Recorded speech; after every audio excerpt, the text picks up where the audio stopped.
Oh, hello, this is Tak Chung from Walk with Tak. Welcome to my YouTube channel. If you enjoyed this video, please like, subscribe, and share.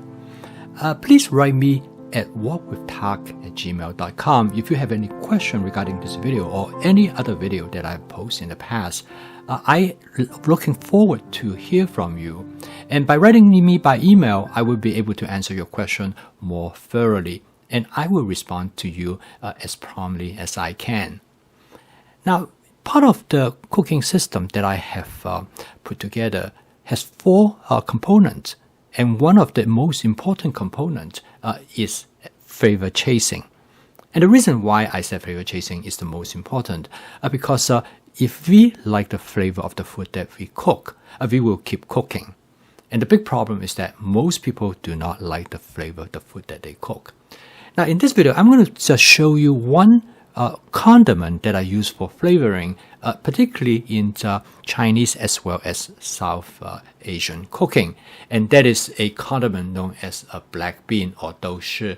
And this condiment, as shown here, is different from the traditional black bean, which is similar to things like kidney bean. But this is actually a soybean. It's a fermented black soybean.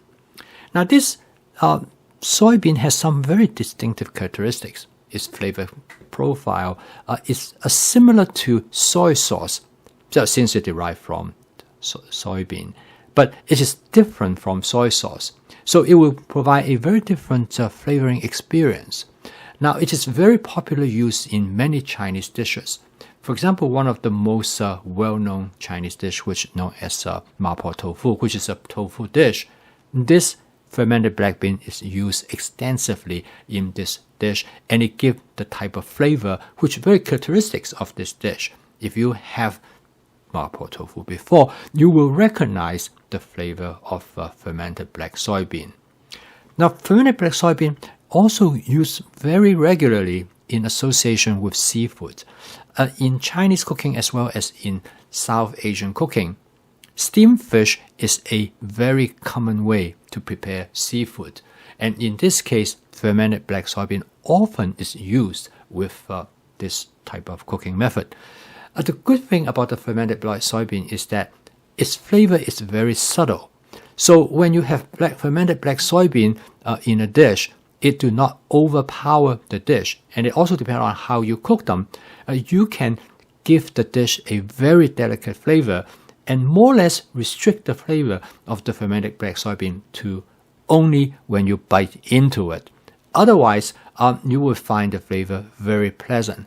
But by having it present there, it gives the dish that extra characteristics, because when you do bite into it, you will experience it, and this experience loved by many people. Now, my whole goal of flavor chasing is to allow you to create flavor profile that nobody else will create for you. For example, you will not be able to go out to most restaurants and say, hey, I want to have the flavor of fermented black soybean. But if you cook the food yourself in your own home kitchen, you have all the possibilities to create different type of flavor that is unique to what your individual preference. Now, the fermented black soybean comes in as a bean, as shown in here, but it also can be purchased in a sauce. Now, I recommend is to purchase it as a bean because this will give you the best flavor, and it will allow you to control the flavor that you want. Using fermented black soybean can be used for cooking seafood and many other type of dishes. The fermented black soybean, when it comes, it is slightly wet. It has a moisture associated with it. And because it is fermented and it is, has salt coated on it, it will not spoil.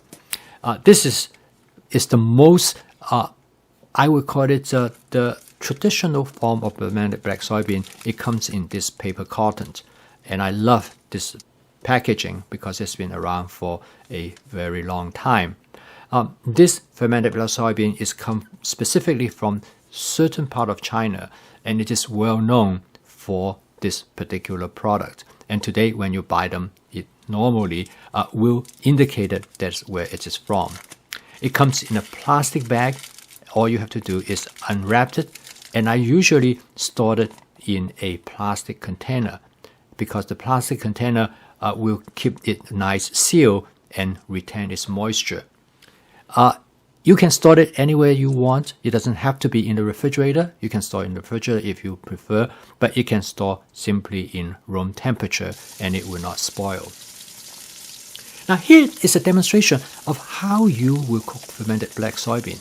There are many different approaches, and you can cook them based on how much you want the flavor. In this case, I use the fermented black soybean to shallow fry my shrimp. As you can see, the fermented black soybean can be coated onto the surface of the shrimp and stick to it and become part of that flavor of that shrimp. This is a method that I really enjoy, and I use this method frequently for not just for shrimp, but for fish as well as for chicken. So this, you simply fry it together with whatever you want to shallow fry, as indicated in this case.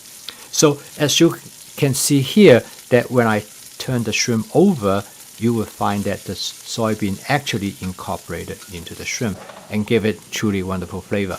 Another way is that you can saute the fermented black soybean in advance. In this case, I am cooking with some venison. Again, the fermented black soybean can cook with any type of meat, pork, chicken, beef, but venison is a great way to use the fermented black soybean, because frequently a lot of people do not like venison because it has a strong wild game flavor. But when you cook it with fermented black soybean, it takes that flavor away. Again, this is my approach of flavor chasing, and you can make adjustment by adding various amount of fermented black soybean as you would like it. If you never tried fermented black soybean, I would suggest you give it a try. You can buy it from most Asian supermarkets or grocery stores. You can also buy online, such as on Amazon or even on Walmart, and you can buy different brand, different version. But I personally like this particular brand better than the others. So give it a try. I post a video each day. The goal is to help you to explore the different ways how you can prepare your food using my fast cooking system that will make your home cooking practical, efficient, creative, and fun. And if you'd like to learn more about my cooking system, please subscribe to my YouTube channel. So keep on cooking. I will see you tomorrow.